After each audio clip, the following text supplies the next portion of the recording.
আছেৰে কুশলে মোৰ অযোধ্যাৰ প্ৰিয় প্ৰজাগণ।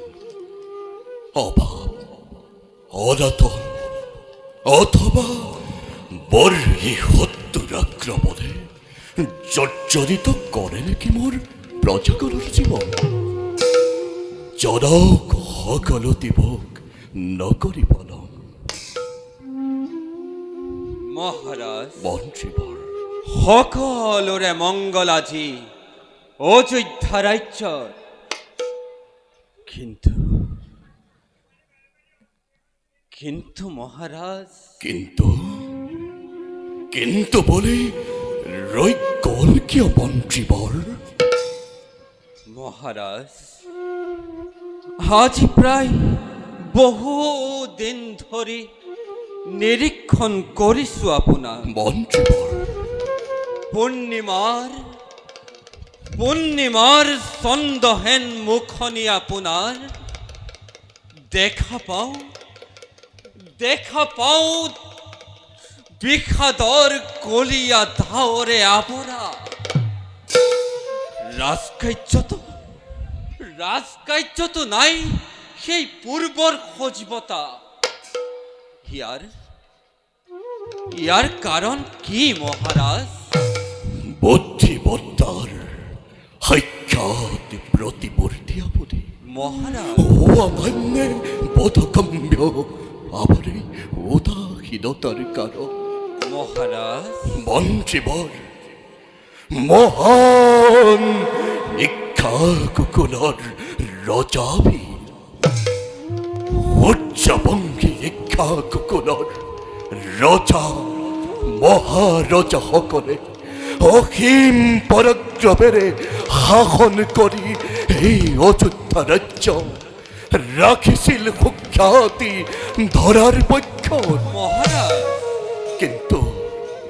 কিন্তু ত্ৰিজগতে বন্দিত এই ইক্ষাকুকুলৰ শোণিতৰ ধাৰা স্তব্ধ হব আজি যেনেই দশৰথৰ নাম। মহারাজ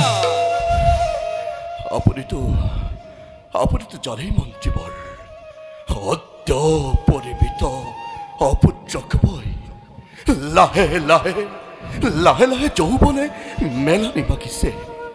বাৰ্ধক্যই আহি দিবহি দেখা।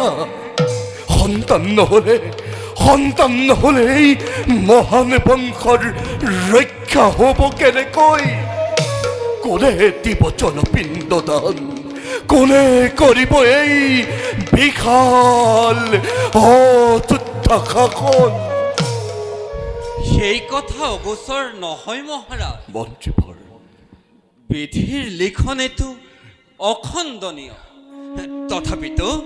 তথাপিতো মহাৰাজ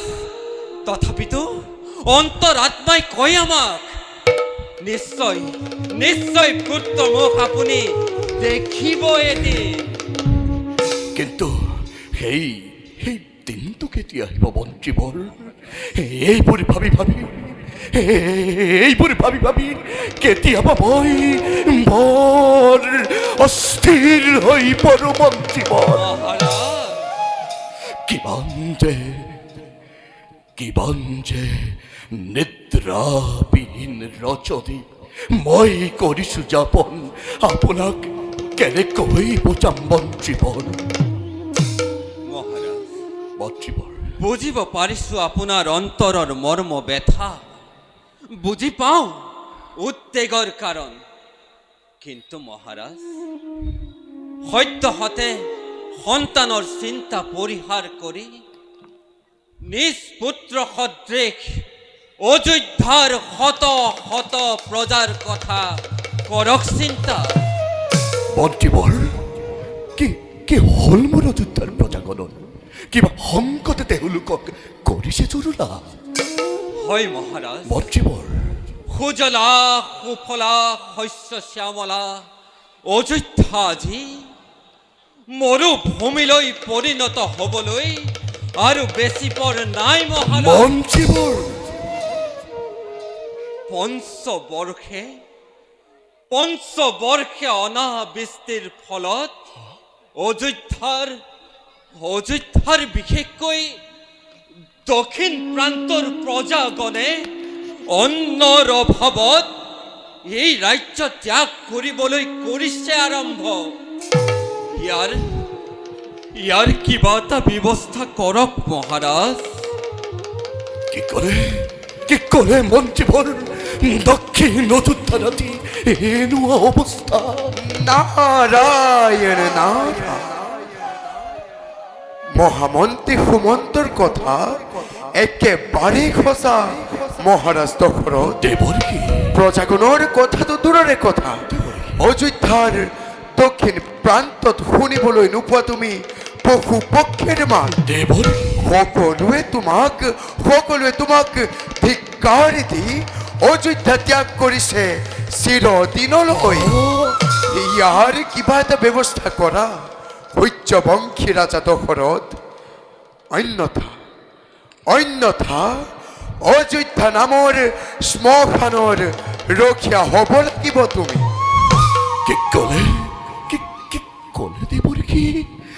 জন্মভূমি ত্যাগ করি অযোধ্যা বাকিয়ে ত্যাগ করি বহু পক্ষী গলে ধিক্কার দিছে এই রাজা দশরথক। এই মই কি কার্য করিছো?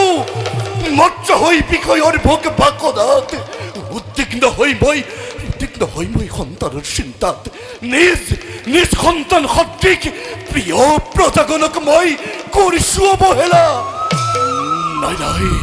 নাই দেবর্ষি, নিশ্চয় ইয়াৰ মই কৰিম প্ৰতিকাৰ। ৰাজন হে দেৱৰ্ষি, মন্ত্ৰীবৰ, ত্ৰিকালক্ষ্য আপুনি কিবা কৰি ব্যক্ত কৰক মোক। কিবা হেতু অনাবৃষ্টি এই অযোধ্যা ৰাজ্য?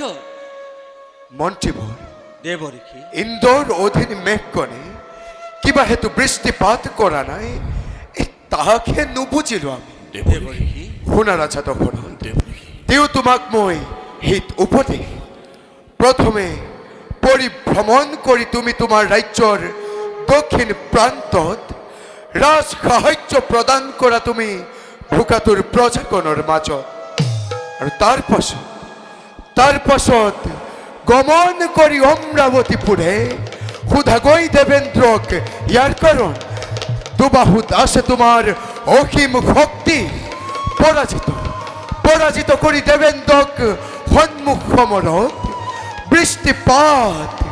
বৃষ্টিপাত কৰোৱা তুমি অযোধ্যা ৰাজ্য।